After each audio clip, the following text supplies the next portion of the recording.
Poop. Poop. Poop. Hey guys, I'm back with an update to my previous video where we tried to make the Commodore 64 play real music. The end result was mediocre to laughably bad. But since then, I have learned of a couple new ways to get sound to come out of this old thing, and it's actually pretty impressive.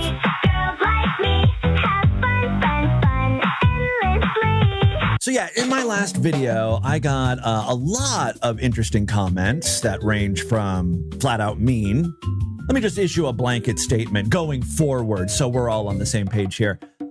Yeah, this channel is a complete waste of time. There's really no redeeming quality or value to it. It's just, like most YouTube channels, something to put on in the background. I mean, I'm not particularly smart. I'm not an expert in any field. I'm not that pleasant to look at. So yeah, why are you watching? I don't know. It was recommended to you. It's on. Don't question it. Just watch it. Obey the algorithm. YouTube commands it. I also got some really helpful comments. The Desert Blizzard recommended I check out something called BreadAmp. Here it is. It looks a lot like the beloved late 90s, 2000s MP3 player Winamp. And the audio it plays on the Commodore is simply amazing. When you want to get off that darkest ground,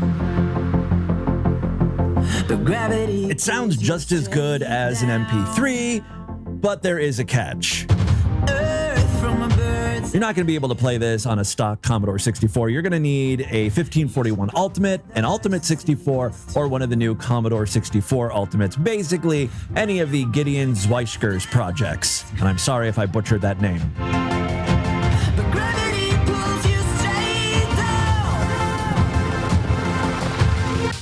So what's actually happening here? I found a post on the Oasis BBS that states Ultimate hardware can move audio data using DMA, or direct memory access. That means it can pull high-quality samples from C64 memory and then stream it smoothly. So we're kind of cheating here because we're using specialized hardware with the Commodore.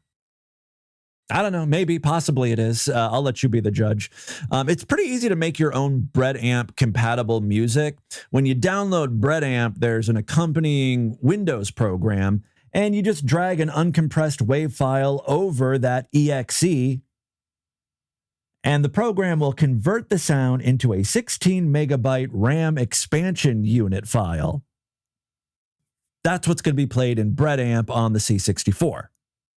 Back in your Ultimate 64 or Commodore 64 Ultimate, there's a few things you're going to need to make sure are enabled. First of all, the RAM expansion unit needs to be turned on, and the size should be set for 16 megabytes. Also, Ultimate audio needs to be enabled.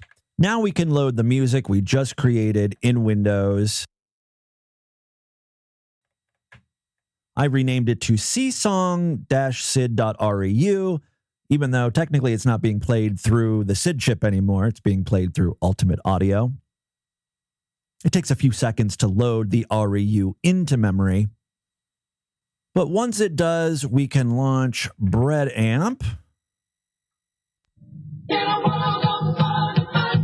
And the song immediately starts to play. Now compare that to the Commodore song we created in the last video.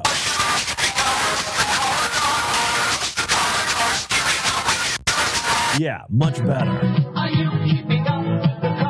BreadAmp also lets you do cool things like fast forwarding. You can scrub through the song.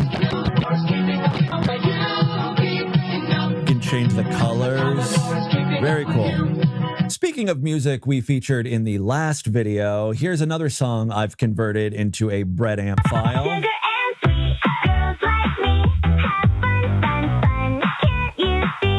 All right, well, what about playing real audio through a Commodore 64 SID chip? I happened to get a message from a viewer named Finn in Norway. Basically, Finn wrote a Python script that takes audio and converts it into an 80-second audio cartridge that can then be played on a real Commodore 64 or in a Vice emulator.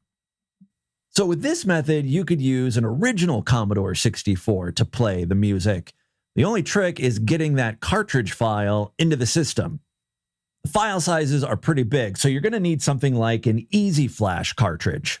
These things can hold up to 1 megabyte, which is perfect for our use case. Now, if you do have a Commodore 64 Ultimate, you can load CRT files right from the file browser, which is what I'm going to be doing. So here is Finn's script. Again, I will provide a link in the description if you want to download it. If you're familiar with Python, it's very easy to use. Originally, there was like a 60-second sound limit. I altered the script a tiny bit because I really wanted to fit a full-length song. So we lowered the audio quality. I think it still sounds pretty good. I'm going to play you some examples here. So basically, you run the Python script and you include the name of the MP3 file that you want to convert, and then you name the CRT file that is going to be outputted.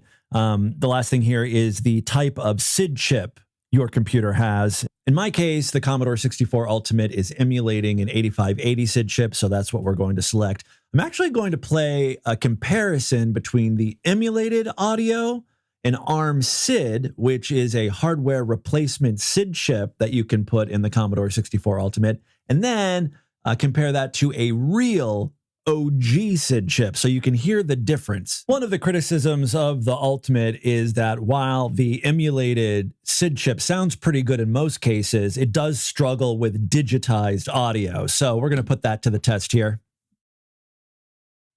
There's the ARM SID I'll be using for some of the tests. And as for the real SID chip, I've got a 6581 revision 4, I guess. Let the battle begin. Round 1. Fight!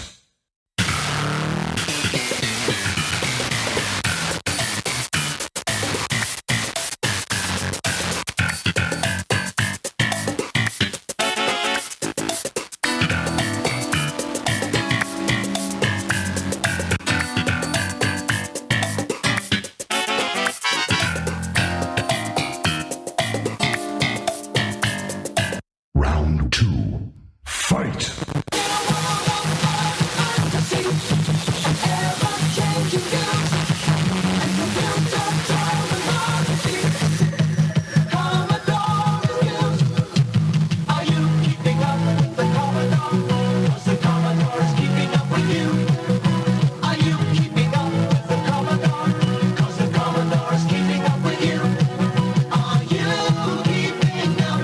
Round 3. Fight!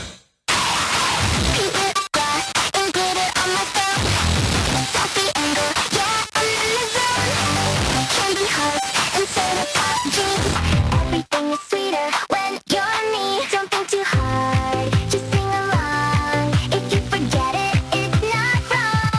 Sugar and sweet, girls like me have fun, fun, fun. Can't you see? Sugar and sweet, girls like me have fun, fun, fun. Endlessly. All right, so the Ultisid came in dead last, and that's not to say that the Ultisid is a bad product. It's really cool in that it can emulate 8 SIDs. If you've ever played multi-SIDs, they sound really, really good. But in the case of digitized audio, yeah. Fatality. Now, as for the ARM SID and the original Commodore SID chip, they both sounded really good and pretty similar to one another, especially during playback. When I was listening to them, I couldn't really tell too many differences. There was some slight changes between the two. However, in person, in real life, when I was actually doing the tests, I noticed that the Commodore SID chip sounded a little more crisp, a little more clear with a little less noise. Didn't really translate to the recording. So take that for what it's worth. They both sound really good, though.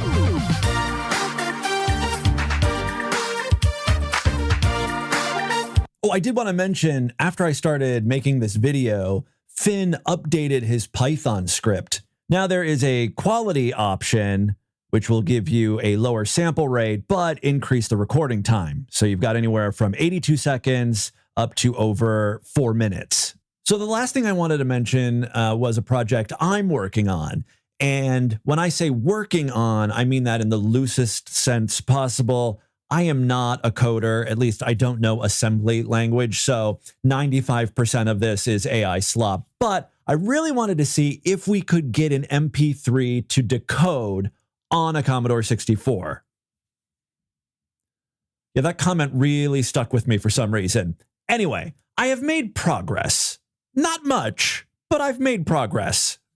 So we first load the MP3 player into memory and then select a D64 disk, which contains the MP3 file we want to play. And then we wait. I'll fast forward about a minute here. And there it is. Stunning clarity. All right, so this is supposed to be that Commodore song. It doesn't sound quite like that.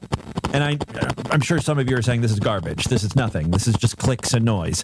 However, it is the Commodore song. So in this program right now, the MP3 file plays in a constant loop. I examined the waveform that was being produced, and the loop length is the exact same length of time that the MP3 file is. Also, the system will detect the sample rate. So something is happening here. Here's another short example. This might illustrate this a little bit better. I recorded a small MP3 file where I just say the word poop, because I'm a child. Again, it doesn't really sound like poop, but when I overlay my original poop onto this poop, you can sort of see how it matches up. Poop, poop, poop, poop, poop. Now, this might be a waste of time, although AI seems to be convinced that the Commodore 64 Ultimate with the REU enabled and put into turbo mode might be able to decode an MP3 file. Of course, AI will say a lot of things that it thinks you want to hear. Who knows if I'll be able to get this MP3 to produce some recognizable audio on the Commodore. If you yourself are a programmer and you want to look through this and mess around with it, I'd be happy to send you the files, but I think we're done here. We've got the Commodore to produce some real music, not technically MP3 files, but they sound pretty good. Not bad for a 40 or 45-year-old computer. All right, that's all I have for you. If you like the video, please give us a thumbs up, subscribe to the channel, hit the bell, all that stuff, and I'll be back real soon.